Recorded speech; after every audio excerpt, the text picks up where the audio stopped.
Hello everyone, and good morning. It's me again, Joseph, your host, and welcome back to our channel and the Daily Reflections. Friday of the 16th week in Ordinary Time Year A invites us to think about how we listen to God and how we respond over time. The readings speak to people who have wandered, struggled, or lost focus.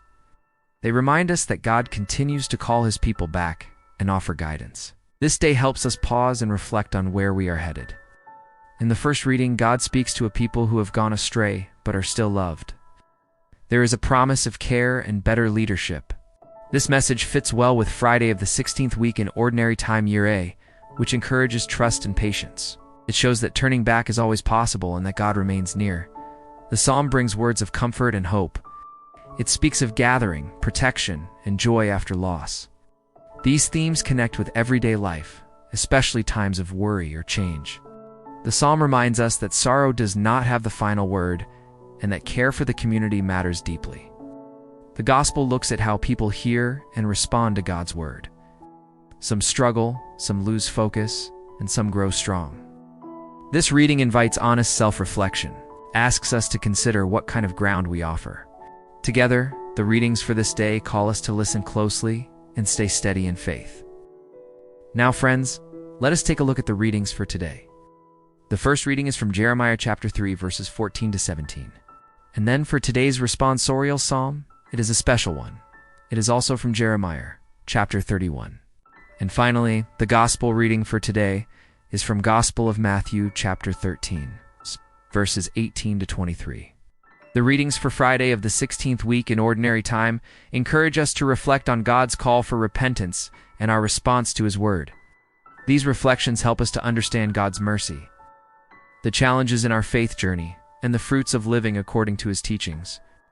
In Jeremiah chapter 3, verses 14 to 17, God calls His people to return to Him despite their past mistakes. He promises to give them wise leaders who will guide them in the right path. This shows God's mercy and willingness to forgive. God's promise to make Jerusalem His throne signifies a time when all people will follow His ways. This vision encourages us to seek unity and righteousness in our communities. It reminds us that no matter how far we have strayed, God is always ready to welcome us back. How is God calling me to return to Him?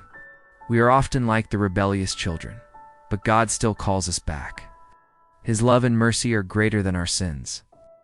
Reflecting on this can give us hope and motivation to turn back to God and seek His guidance.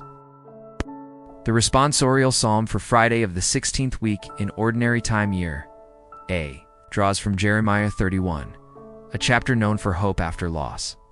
It belongs to a section that looks ahead to healing after exile. It reflects God's promise to bring His people home, stressing protection, care, and renewal after suffering caused by unfaithfulness. This echoes a central theme of Jeremiah. God does not give up on His people.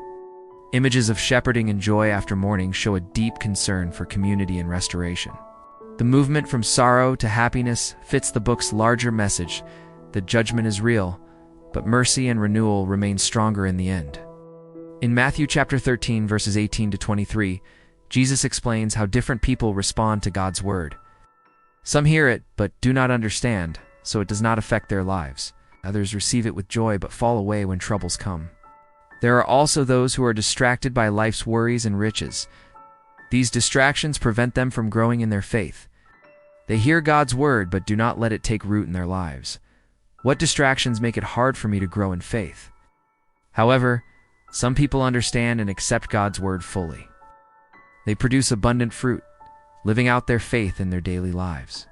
This teaches us the importance of being receptive and committed to God's teachings. The parable of the sower highlights the challenges we face in our faith journey.